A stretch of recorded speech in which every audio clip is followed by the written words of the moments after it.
It's beer o'clock on Real Ale Craft Beer. Today we got a beer, the next beer from the Lidl box set. That fantastic box that landed in Lidl stores, 10 beers for £25 in a big long box.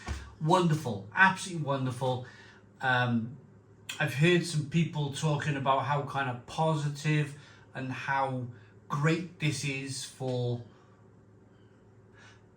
I would say, good quality lager in the UK. It feels like a step forward again. 10 beers, £25 for the box, £2.50 a beer. So today's beer is Wildbra Grafing, and this is their Kirtabier. Now, I've not been on the internet, I've not looked online, I've not read any books. I believe I've never had a Kirtabier.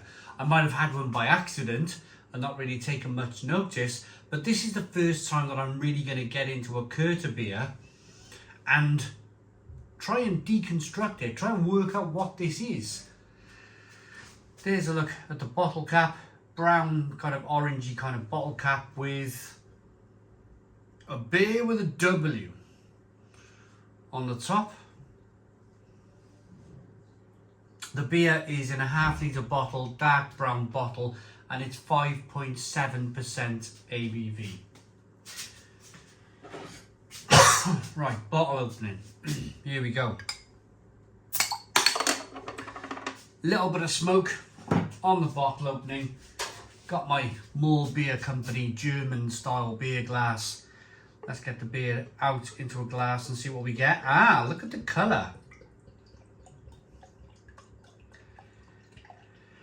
Right, so it's pouring like a Marzen. It's looking like a Marzen beer. So what is a Marzen beer? A Marzen beer is a beer that's been brewed in September, October time, and it's been kind of aged over the months of winter time, and it's brought out in March. That's a Marzen. The reason I can tell it's a Marzen is because generally, I've had a couple of light Marzens though, a couple of lighter Marzens than this. Generally, Marzens look like this. They're this kind of deep golden amber colour. Good levels of carbonation on the beer, one finger white head. Let's get the aroma.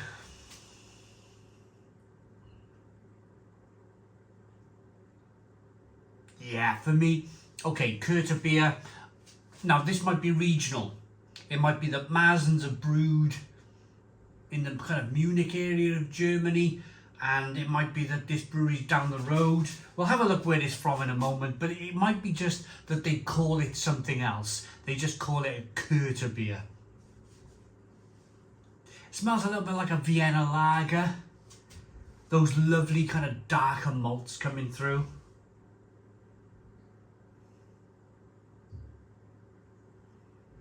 Yeah, but it's smelling delicious. Let's dive in. Cheers, everybody.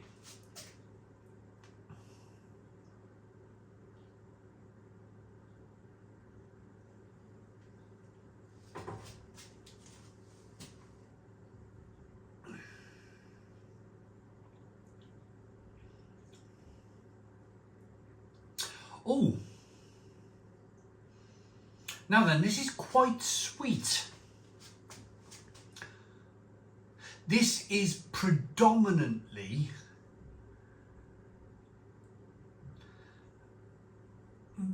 I often talk about kind of tightrope walking, don't I? Balance. I like to talk about balance in a beer. I feel on a personal level that it's very important that the beer is balanced. It's balanced between sweetness and bitterness. You get some sweetness, you get some bitterness. This beer, I would say, is off kilter.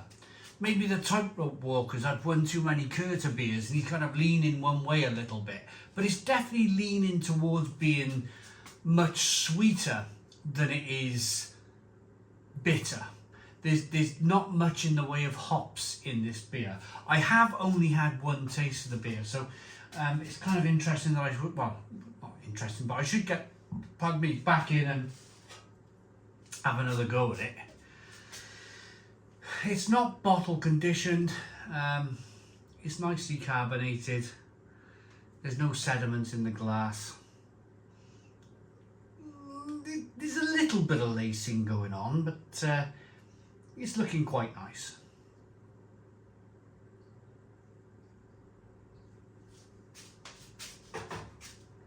Let's concentrate on the hops.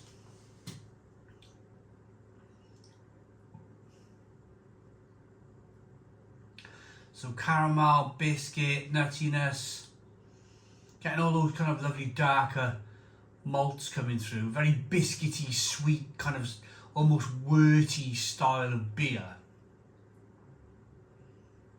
I don't know. I mean, most of this is the problem.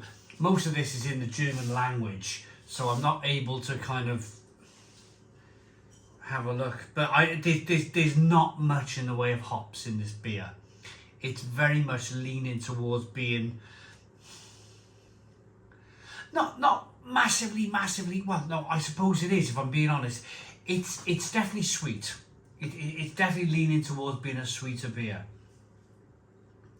Not like those wacky, sweet bubblegum beers, that mango, horrible ice cream beers that the UK brewers are producing.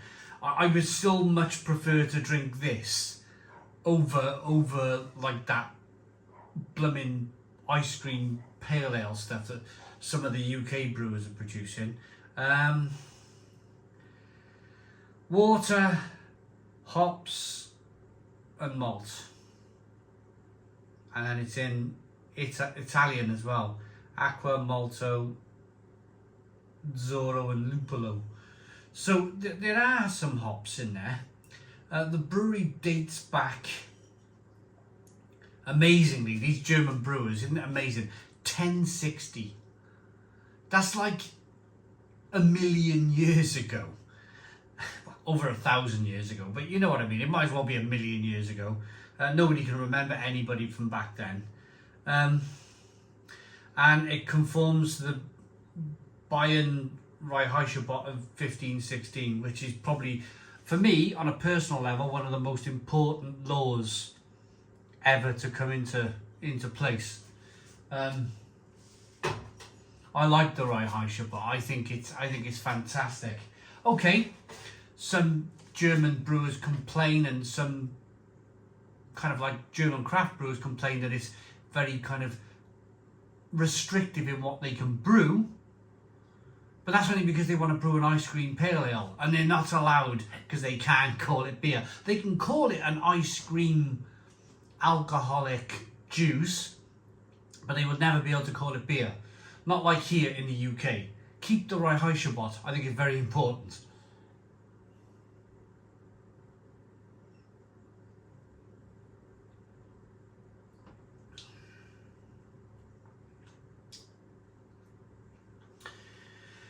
Would I buy it again? If I see, now, never heard of the brewery, never heard of the beer, never heard of the style. Would I buy it again? I'd certainly prefer to drink it over an ice cream pale ale. I'm definitely reiterating that point. But I think if I went to a German bar and there was 10 different German beers on, I think I'd probably have a little half of this, and then I would politely move on. I would say, okay, let's try a Pilsner or something else. But, you know, it's one of those things. I've tried it. I've given it a go. I've tried it. It's a bit too sweet for my liking. Just a bit too sweet. But other than that, it's quite solid. Biscuity, bready, nutty. It's like a mashed down digestive biscuit. It's okay. It's okay. I'm gonna rate it. Oof. This is a bit of a struggle because I'm conflicted. I know it's better than Tesco's fare of ice cream pale ales on their shelves. But at the same time, if you were to compare this to other German beer,